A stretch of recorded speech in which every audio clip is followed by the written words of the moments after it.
A conselleira do Medio Rural, María José Gómez, acompañada polo director xeral de Defensa do Monte, Manuel Rodríguez, e polo delegado territorial da Xunta en Ourense, Manuel Pardo, visitaba esta mañá as novas instalacións da base de medios aéreos contra incendios de San Xoán de Río.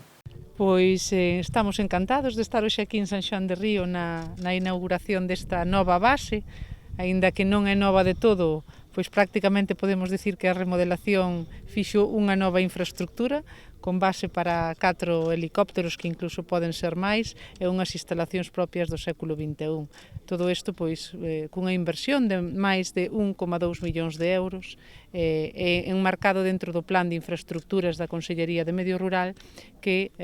aínda seguirá vixente hasta o ano 26 do que nos quedan aínda